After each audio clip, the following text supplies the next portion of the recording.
Sehat kan Ustaz? Alhamdulillah sehat, Masya Allah, luar biasa. Ya. Baiklah Ustaz, mungkin kita ke tausiah pembuka langsung aja Ustaz. Ya. Silakan Ustaz. Terima kasih Mbak Alisa dan terima kasih kepada seluruh pendengar Obat Hati yang dirahmati Allah Subhanahu wa taala. Assalamualaikum warahmatullahi wabarakatuh. Waalaikumsalam warahmatullahi wabarakatuh. Alhamdulillahilladzi binikmatihi tatimmus sholihah wa ala alihi wa sahbihi wa mawalah may yahdillahu fala mudhillalah wa may yudlilhu fala hadiyalah. Ashhadu an la ilaha illallah wahdahu la syarikalah wa ashhadu anna sayyidina Muhammadan abduhu wa rasuluh. Allahumma shalli ala sayyidina Muhammad wa ala ali sayyidina Muhammad. Wa qala Allah Ta'ala fil Qur'anil Karim, a'udzu billahi minasy syaithanir rajim, bismillahirrahmanirrahim. Laqad kana lakum fi Rasulillahi uswatun hasanah liman kana yarjullaha wal yaumil akhir wa dzakarallaha katsira. Amma ba'd.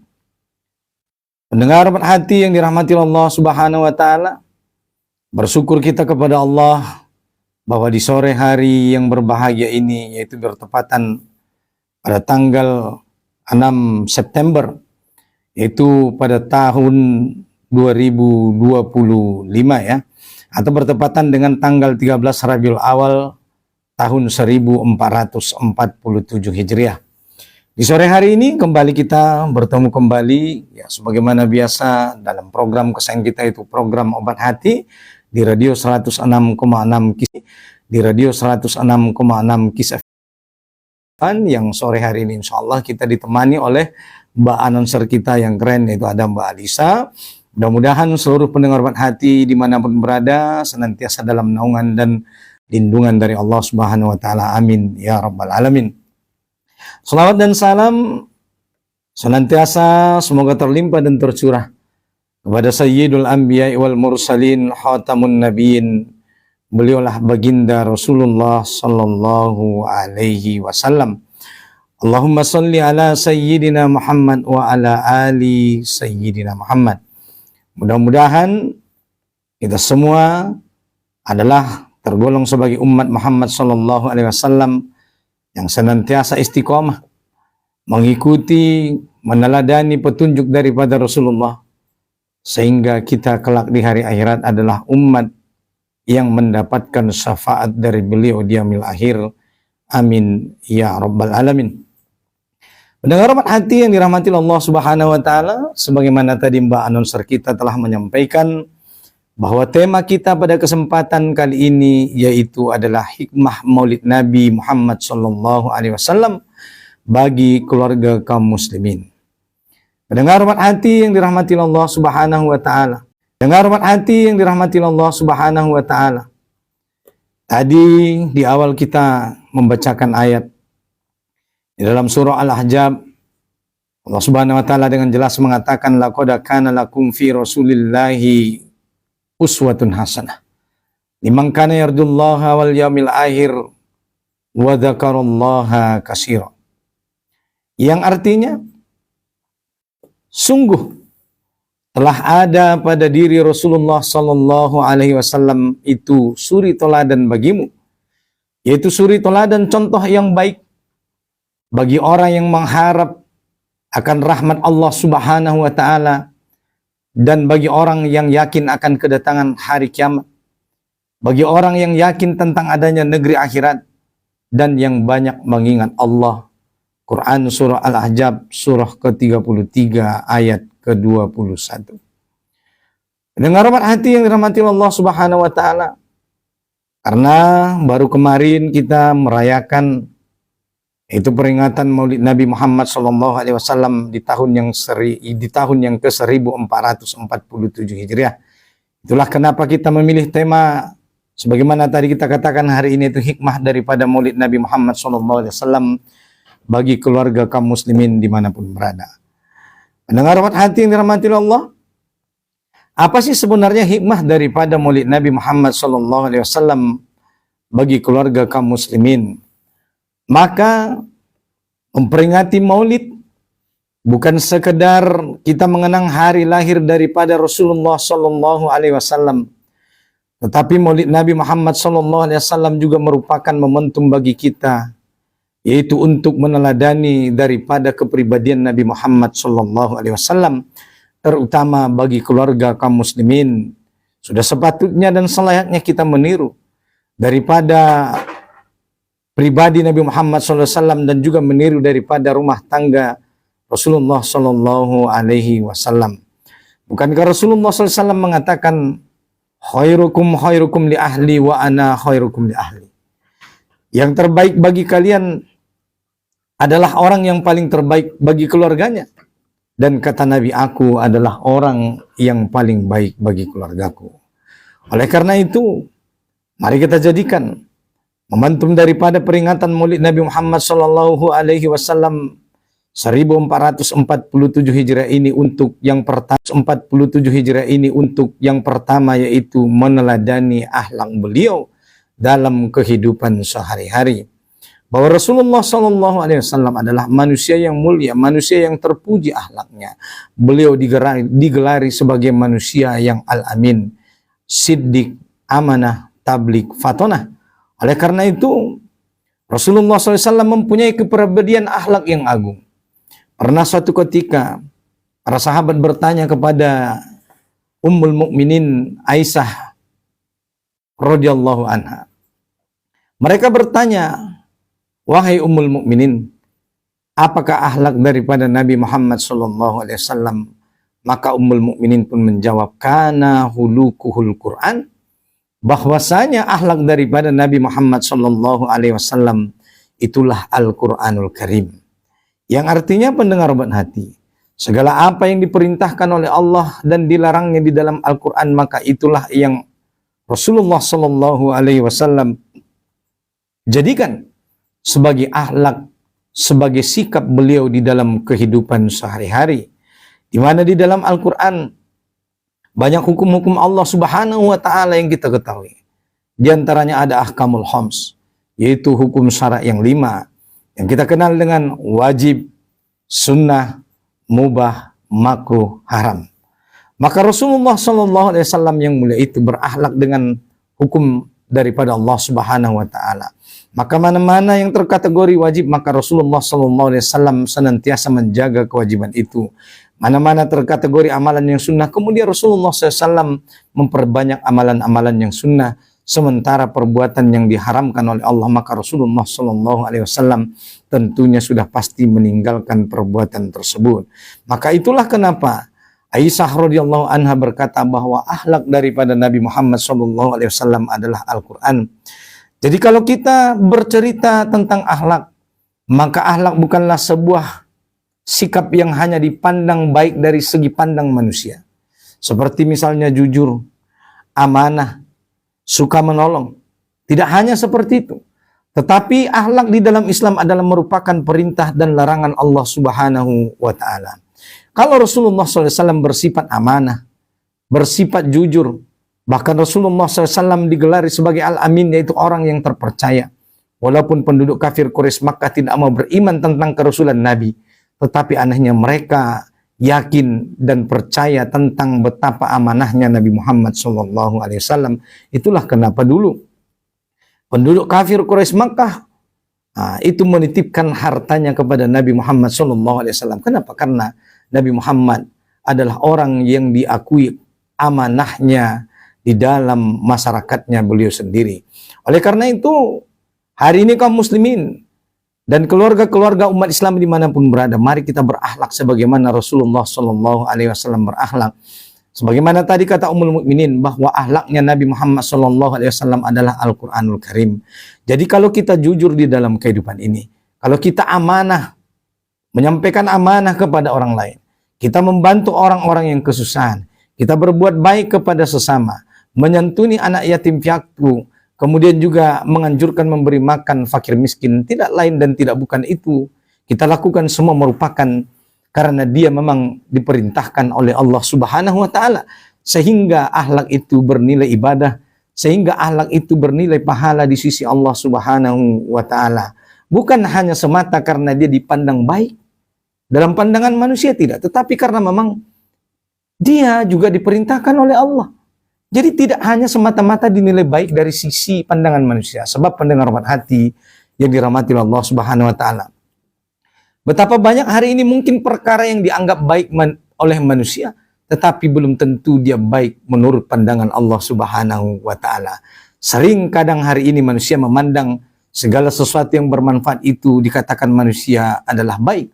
Padahal Mbak Alisa dan mendengar hormat hati yang dirahmati Allah Subhanahu wa taala, belum tentu segala yang bermanfaat itu adalah baik. Walaupun mungkin baik menurut pandangan manusia. Sebagai contoh misalnya Mbak Alisa, misalnya khamar, ya, minuman yang memabukkan.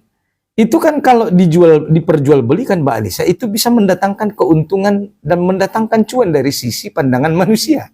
Ya kalau kita menilai baik buruknya sesuatu itu hanya dari nilai manfaat, tentu kalau ditanya bermanfaat tidak? Oh, bermanfaat. Bahkan narkoba pun misalnya kalau dijual dia bisa mendatangkan cuan misalnya Mbak Alisa kan. Maka kalau standar kebaikan itu hanya dinilai dari ajas manfaat, ini belum tentu bisa dikatakan sebagai akhlak yang baik. Maka satu-satunya penentu supaya sesuatu itu dikatakan akhlak yang baik adalah yaitu apa yang diperintahkan oleh Allah dan yang dilarang oleh Allah Subhanahu wa taala. Bukan hanya semata-mata dipandang bermanfaat dari sisi manusia. Bermanfaat pun dia, tetapi kalau dia adalah hal yang dimurkai oleh Allah Subhanahu wa taala, maka dia tidak dipandang sebagai akhlak yang baik. Oleh karena itu, maka benar apa yang dikatakan oleh Ummul Mukminin Aisyah radhiyallahu anha bahwa Rasulullah sallallahu alaihi wasallam itu akhlaknya adalah Al-Qur'anul Karim.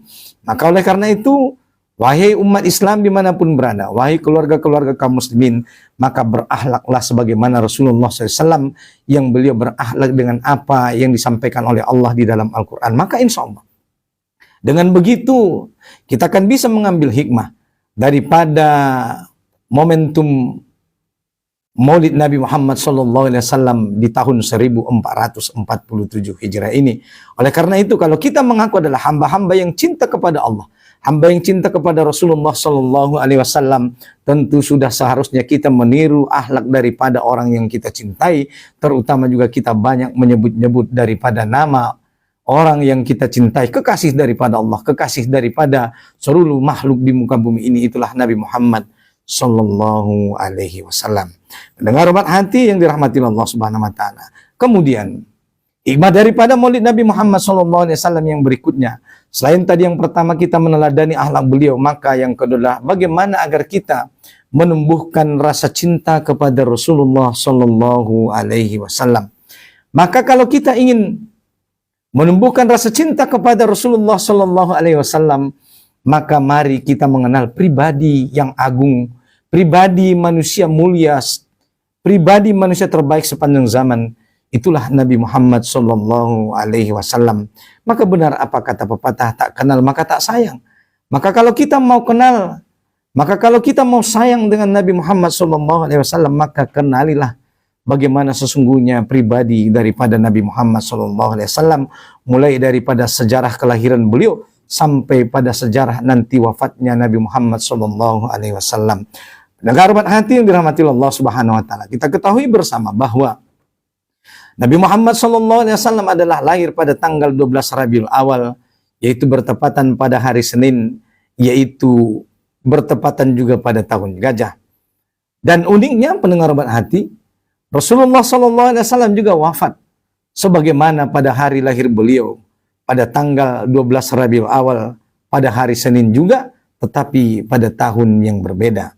Maka supaya pendengar hormat hati mudah mengingat kapan hari wafatnya Rasulullah, maka Rasulullah itu wafat sebagaimana hari lahir beliau dan tanggal lahir beliau, cuma tahunnya saja yang berbeda. Kalau Rasulullah SAW itu kita kenal lahir pada tahun gajah. Kenapa Rasulullah disebut lahir pada tahun gajah? Karena memang dulu Mbak Alisa dan mendengar hormat hati yang dirahmati Allah, dulu belum ada kalender seperti hari ini. Dulu orang-orang Arab itu kalau menyebut nama tahun, mereka menyebut dengan apa peristiwa terbesar yang terjadi pada masa itu, maka tahun itu dinamakan dengan peristiwa terbesar itu.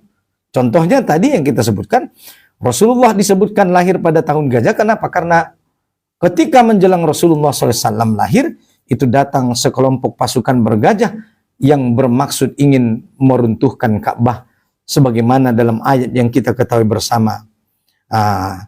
Alam taro kaifa fa'ala rabbuka biashabil fil alam yaj'al kaidahum fi tadlil wa arsala alaihim tayran ababil tarmihim bihijaratin min sijil faja'alahum ka'asfim makul. Maka lahirnya Rasulullah SAW itu bertepatan pada datangnya sekelompok pasukan bergajah yang hendak menghancurkan Ka'bah di kota Makkah yang mulia. Maka dengan itulah Rasulullah SAW disebut lahir pada tahun gajah, karena memang dulu belum ada kalender dan tahun penanggalan sebagaimana yang kita kenal. Kapan penanggalan itu ada? Nanti setelah pada masa Khalifah Umar bin Khattab radhiyallahu anhu, barulah para sahabat itu membuat kalender penanggalan tahun baru, kalender Hijriah sebagaimana yang kita kenal pada hari ini. Pendengar hati yang dirahmati Allah Subhanahu wa taala, itulah sedikit sejarah tentang kelahiran dari Nabi Muhammad SAW. Ayah beliau bernama Abdullah, ibunda beliau bernama Aminah. Maka Rasulullah SAW dilahirkan di kota Makkah, tetapi beliau dibesarkan di perkampungan Bani Sa'ad bin Bakar. Maka di sanalah Rasulullah SAW dibesarkan oleh ibu susu beliau. Maka di perkampungan Bani Sa'ad bin Bakar, saat Nabi Muhammad SAW berusia 4 tahun, maka terjadilah peristiwa yang kita kenal, yaitu peristiwa pembelahan dada. Dengan datangnya malaikat Jibril yang Allah utus membawa sebuah bejana emas dari surga yang diisi dengan air zam-zam. Maka lalu diambillah Nabi Muhammad SAW kecil, lalu dibaringkan di atas sebuah batu, lalu dibelahlah dadanya sampai ke bawah, kemudian diambil hatinya lalu dicuci dengan air zam-zam tersebut, supaya tidak ada tempat setan bercokol di dalam hati Rasulullah SAW. Lalu kemudian dada Rasulullah SAW kembali dirapikan oleh malaikat Jibril. Kemudian pernah satu saat sahabat mulia berkata, Anas berkata bahwa aku pernah melihat bekas daripada pembelahan dada Nabi Muhammad SAW. Pendengar hati yang dirahmati Allah Subhanahu wa taala, kemudian berlanjutlah kisah itu sampai akhirnya Rasulullah dikembalikan kembali kepada orang tuanya, yaitu ibundanya Aminah, kepada Aminah. Maka setelah itu tak lama kemudian juga ibunda yang tercinta itu meninggal dunia, meninggalkan Rasulullah SAW. Maka lengkaplah Nabi Muhammad SAW menjadi anak yatim piatu. Dulu ketika Rasulullah SAW lahir, ayah beliau sudah tidak ada. Kemudian pada usia berikutnya maka Rasulullah SAW juga akhirnya menjadi anak yatim piatu sebagaimana dalam kisah yang kita kenal. Mendengar obat hati yang dirahmati Allah Subhanahu wa taala, oleh karena itu kalau kita mau menjadi orang yang cinta kepada Rasulullah SAW, maka bacalah kisah hidup daripada Nabi Muhammad SAW. Ada satu kitab yang menceritakan tentang kepribadian Nabi Muhammad SAW mulai dari lahir sampai wafat beliau, yaitu di sebuah kitab yang bernama Ar-Rahiqul Mahtum, yaitu kitab sejarah daripada Nabi Muhammad SAW dari lahir sampai wafat yang ditulis oleh seorang ulama yang bernama Syekh Saifiur Rahman Al-Mubarakfuri. Maka bacalah kitab itu. Mudah-mudahan dengan membaca kitab itu kita menjadi orang-orang yang cinta kepada Rasulullah SAW. Karena di dalam hadis Rasulullah SAW dikatakan bahwa almar'u ma'aman ahabba anta ma'aman ahbabta. Engkau akan bersama dengan orang yang engkau cintai kelak di hari akhirat. Kalau kita ingin dikumpulkan kembali nanti di hari akhirat bersama orang yang kita cintai, baik itu istri, suami, anak, bahkan Nabi Muhammad SAW, maka cintailah Nabi Muhammad SAW, maka kelak kita akan Allah kumpulkan bersama dengan orang yang kita cintai. Itulah kekasih kita Nabi Muhammad SAW. Kemudian yang ketiga, salah satu daripada hikmah Nabi Muhammad SAW adalah selain daripada meneladani akhlak beliau, menumbuhkan rasa cinta kepada beliau, kemudian keluarga kaum muslimin diharapkan mampu menguatkan komitmen untuk mengikuti segala sunnah daripada Nabi Muhammad SAW, meniru segala kebaikan-kebaikan yang telah dicontohkan oleh Rasulullah kepada kita. Banyak sekali kebaikan-kebaikan yang telah diajarkan dan dicontohkan oleh Rasulullah SAW kepada kita. Di antaranya misalnya, kita tidak boleh makan dengan tangan kiri, minum dengan tangan kiri. Rasulullah memerintahkan kita untuk makan dengan tangan kanan, minum dengan tangan kanan, makan sebelum lapar dan berhenti sebelum kenyang. Maka Rasulullah SAW tidak pernah mengajarkan makan itu 3 kali sehari. Tidak ada itu di dalam Islam itu makan itu 3 kali sehari. Yang ada tuh perintahnya dicontohkan oleh Rasulullah, ada makan sebelum lapar, berhenti sebelum kenyang. Makanya kalau ada orang hari ini kegemukan misalnya, mungkin dia berprinsip makan tuh harus 3 kali sehari. Padahal tidak ada di dalam Islam yang menganjurkan makan itu harus 3 kali sehari.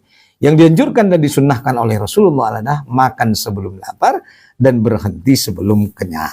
Oleh karena itu, mari kita memperkuat diri kita dengan memperbanyak mengikuti sunnah-sunnah yang diajarkan oleh Rasulullah SAW, termasuk diantaranya membaca doa sebelum tidur, membaca doa sesudah tidur, kalau mau masuk kamar mandi pakai kaki kiri, keluar pakai kaki kanan, dan masih banyak lagi sunnah-sunnah Rasulullah SAW. Bagi laki-laki mungkin dia sunnahnya berjenggot, kemudian dia memotong kumis dan lain sebagainya. Dengar hati yang dirahmati Allah Subhanahu wa taala. Makna hikmah daripada Maulid Nabi yang keempat yaitu adalah bahwa Maulid Nabi ini adalah sudah seharusnya menjadikan bahwa kita adalah membuktikan kecintaan kita kepada Allah dan Rasulnya dengan taat kepada Allah dan Rasulnya, sebagaimana firman Allah Subhanahu wa taala di dalam ayatnya, "Qul in kuntum tuhibbunallaha fattabi'uni yuhibbukumullahu wa yaghfir lakum dzunubakum wallahu ghafurur rahim." Yang artinya, katakanlah Muhammad, jika kamu mencintai Allah, ikutilah aku. Niscaya Allah akan mencintaimu dan mengampuni dosa-dosamu. Allah Maha Pengampun lagi Maha Penyayang. Quran surah Ali Imran surah ketiga ayat ke-31. Dengar hati yang dirahmati Allah Subhanahu wa taala. Dalam ayat ini Allah berfirman yang jelas, "Qul in kuntum tuhibbunallah." Katakanlah, jika kamu itu cinta kepada Allah, maka ikutilah Rasulullah sallallahu alaihi wasallam. Apa tandanya kita cinta kepada Allah? Yaitu dengan kita mengikuti Rasulullah sallallahu alaihi wasallam dalam segala hal apa yang diridhoi oleh Rasulnya dan dibenci oleh Rasulullah sallallahu alaihi wasallam. Siapa yang ingin dicintai oleh Allah, maka cintailah Rasulullah sallallahu alaihi wasallam dan ikutilah segala apa yang disampaikan oleh Nabi kita, Nabi mulia Nabi Muhammad sallallahu alaihi wasallam.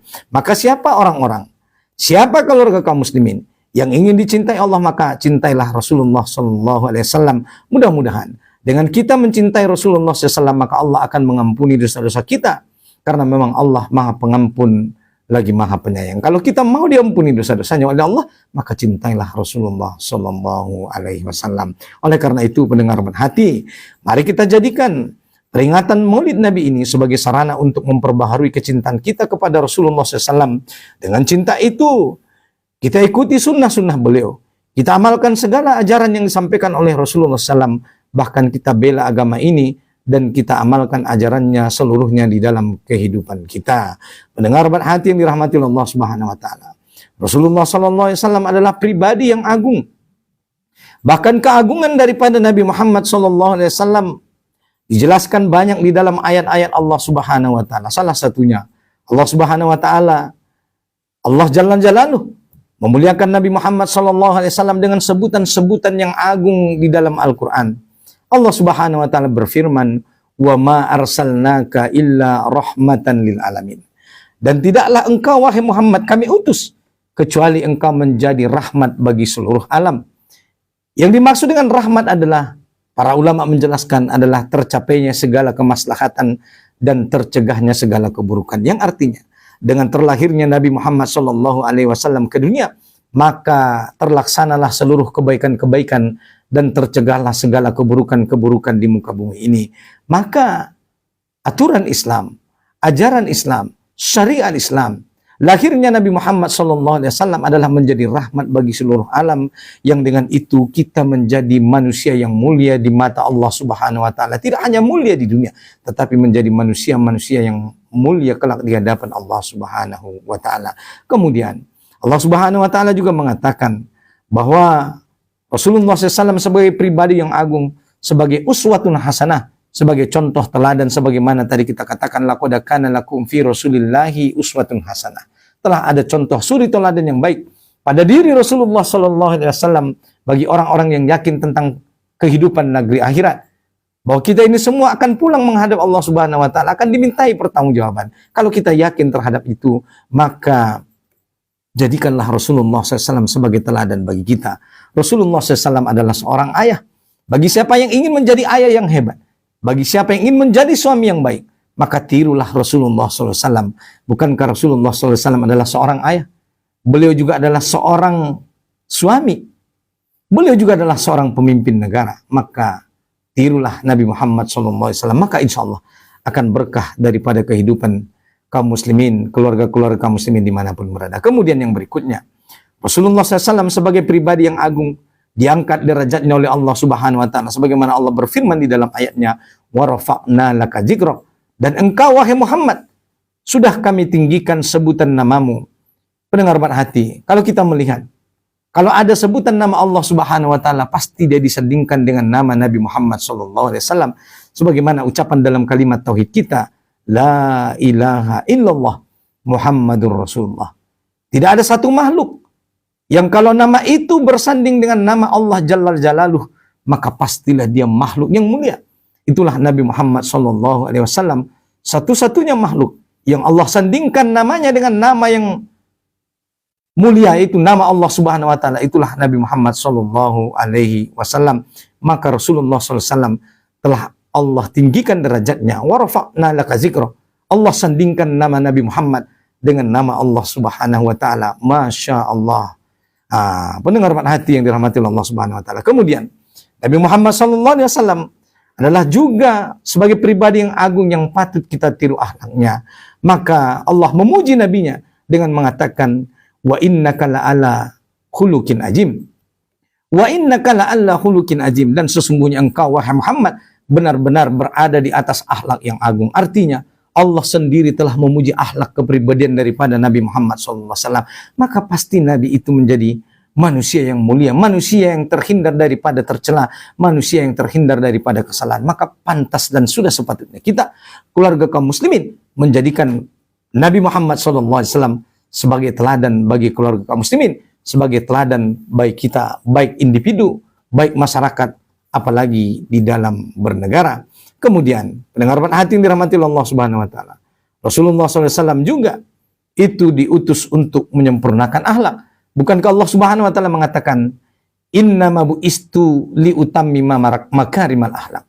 Sesungguhnya aku diutus, kata Rasulullah SAW, hanyalah untuk menyempurnakan kemuliaan akhlak.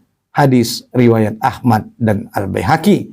Kemudian Rasulullah SAW adalah nabi yang terakhir dan penutup daripada segala nabi. Maka kalau hari ini ada orang-orang yang mengaku sebagai nabi, maka dia pasti pendusta. Banyak hari ini pendengar berhati orang yang mengaku sebagai nabi, padahal Rasulullah SAW telah mengatakan bahwa beliau adalah nabi yang terakhir, khatamun nabiyyin, fa innahu la nabiyya ba'di.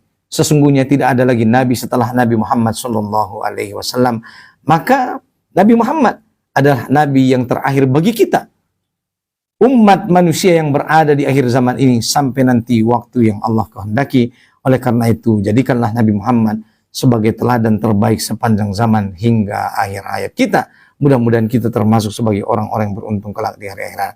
Pendengar obat hati yang dirahmati Allah Subhanahu wa Ta'ala. Kemudian Rasulullah SAW adalah pribadi yang agung, manusia yang mulia, yang kelak satu-satunya makhluk, satu-satunya hamba Allah Subhanahu wa Ta'ala yang akan bisa mensyafaatkan kita manusia ini ketika di hari hisab, di hari perhitungan amal. Itulah Nabi Muhammad SAW. Harapan dari seluruh umat manusia pada hari akhirat adalah Nabi Muhammad SAW. Itulah kenapa kita selalu mengatakan selawat dan salam kepada Nabi Muhammad SAW yang syafaatnya selalu kita harapkan di yaumil akhir kelak. Mudah-mudahan kita semua pendengar berhati yang dirahmati Allah Subhanahu wa Ta'ala adalah termasuk sebagai orang-orang yang beruntung kelak di hari akhirat, adalah orang yang mendapatkan syafaat daripada Nabi Muhammad SAW.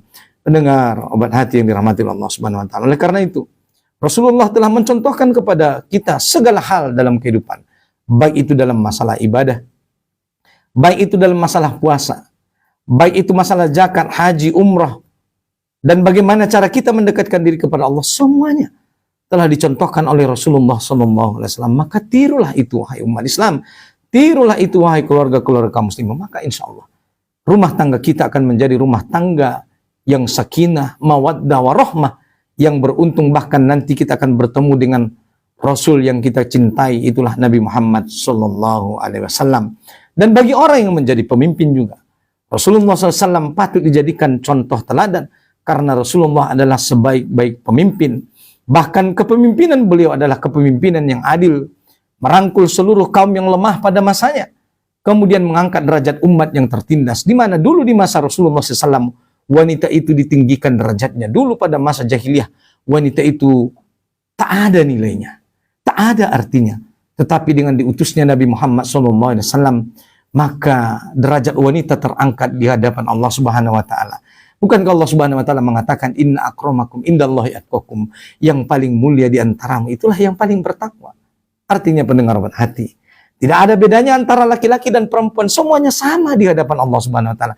Sama-sama hamba Allah Subhanahu wa taala. Apa yang membedakan kita di hadapan Allah adalah kemuliaan kita, iman kita, takwa kita kepada Allah. Siapa yang paling beriman? Siapa yang paling bertakwa? Tidak peduli dia baik laki-laki maupun perempuan, maka dialah yang paling mulia posisinya di hadapan Allah Subhanahu wa taala. Jadi para wanita tak usah berkecil hati, tak usah merasa oh kami ini kalah saing dengan laki-laki, tidak. Karena wanita juga memiliki kesempatan yang sama. Sama-sama punya kesempatan untuk mendapatkan kemuliaan di sisi Allah Subhanahu wa taala. Tapi dengan cara selama wanita itu beriman, istiqomah di dalam imannya, bertakwa kepada Allah Subhanahu wa taala, maka insya Allah dia akan menjadi manusia yang paling mulia di hadapan Allah Subhanahu wa taala. Bukankah setiap Jumat khatib selalu menyampaikan di dalam mimbarnya, ya ayyuhalladzina amanu taqullaha haqqa tuqatih wa la tamutunna illa wa antum muslimun.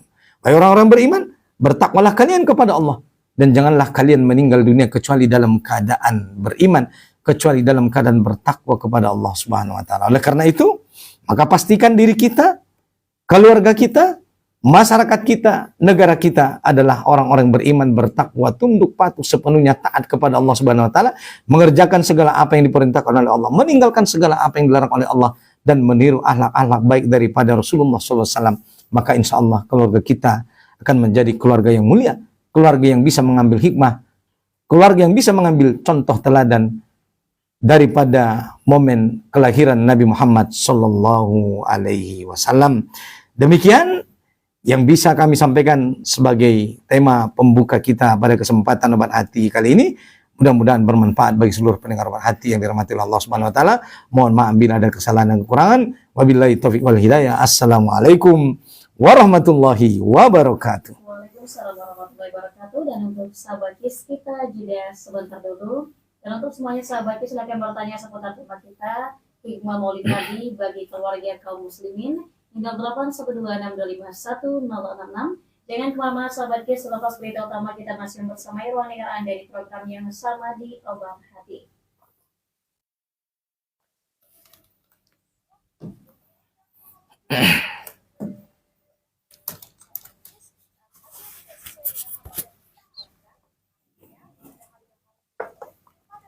Terima kasih yang sudah titip layar.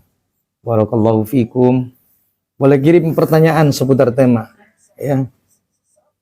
Mengambil hikmah keteladanan daripada Maulid Nabi Muhammad SAW. Boleh nanti komen-komen di bawah, kirim pertanyaan nanti soal itu.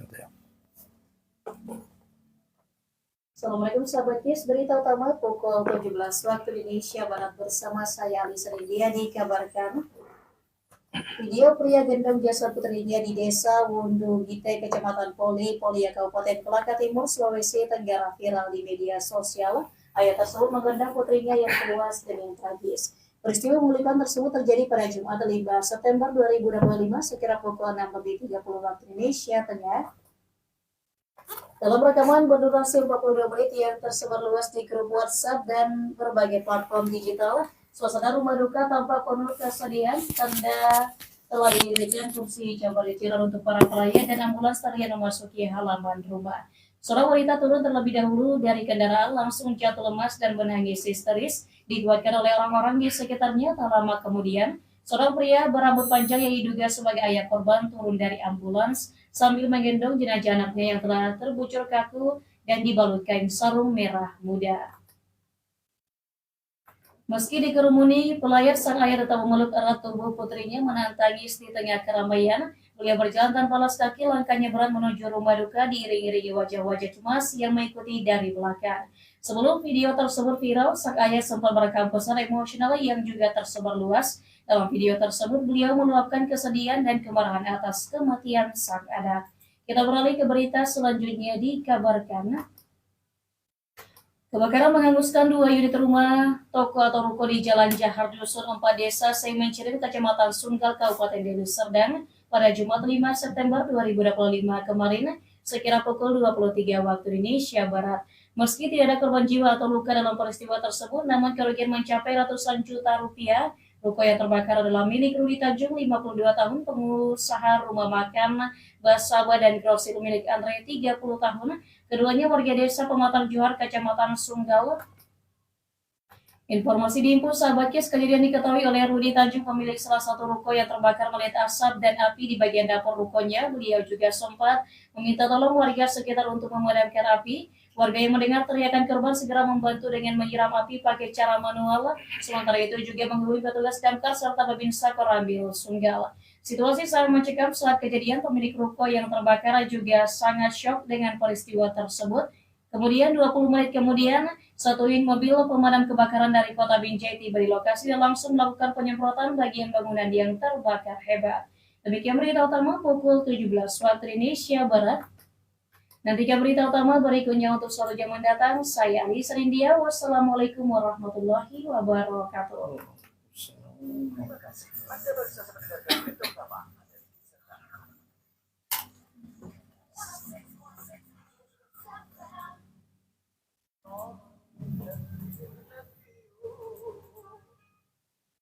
Sesungguhnya seorang muslim apabila bertamu ke tempat saudaranya yang muslim, lalu ia memegang tangannya, berjabat tangan, Udah fotonya Mas? Udah, Ustaz. Iya. sebagaimana gugur daun-daun dan pohon kering. Angin kencang.